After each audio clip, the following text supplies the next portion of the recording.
গণহত্যার পাশাপাশি বেপরোয়া ধর্ষণ ছিল পাকিস্তানি সেনাবাহিনীর যুদ্ধ কৌশল। আর ৯ মাসে নির্যাতিত হয় ৩ লাখেরও বেশি নারী। দেশের জন্য এই ত্যাগ আর নির্যাতন সয়েও কোনো স্বীকৃতি পাননি এই নারীরা।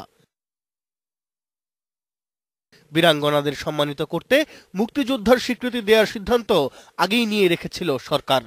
৪১ জনের নাম উল্লেখ করে মুক্তিযুদ্ধ বিষয়ক মন্ত্রণালয়ের এই প্রজ্ঞাপন সে সিদ্ধান্তেরই বাস্তবায়ন।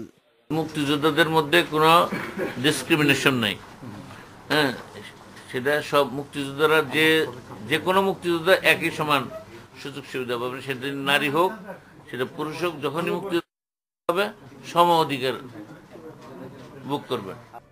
তবে প্রজ্ঞাপনে নাম নেই সেই ফেরদৌসী প্রিয়ভাষিনীর, যিনি মুক্তিযুদ্ধের পর সবার আগে প্রকাশ্যে বলেছিলেন তিনি বীরাঙ্গনা, বলেছিলেন কি নির্মম নির্যাতন করেছে পাকিস্তানি বাহিনী। আমি কখনো আমি কথাটা নিয়ে ভাবি না, আমি আমাদের ভাবি। এটা যে কোনোদিন স্বীকৃত হবে সেটাই তো আমি ভাবিনি। পেলে খুশি হতাম, না হলে না পাওয়ার চাওয়ারও কিছু নাই। বিশাল হৃদয়ের প্রিয়ভাষিনী এই তালিকায় নাম না থাকায় হতাশ হলেও ক্ষুব্ধ নন। ভেজা চোখেই ধন্যবাদ দিলেন প্রধানমন্ত্রীকে। আমি তো অবশ্যই মাননীয় প্রধানমন্ত্রীকে আন্তরিকভাবে কৃতজ্ঞতা এবং ধন্যবাদ জানাই।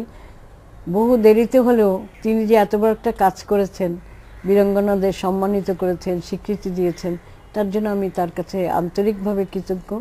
৪২ বা ৪৩ জন নয়, সমাজ আর পরিবারের চাপে অন্তরালে চলে যাওয়া সব বীরাঙ্গনাকে খুঁজে বের করে এই তালিকায় অন্তর্ভুক্ত করার দাবিও জানিয়েছেন ফেরদৌসী প্রিয়ভাষিনী। শিমুল সালাহউদ্দিন, ইন্ডিপেন্ডেন্ট নিউজ, ঢাকা।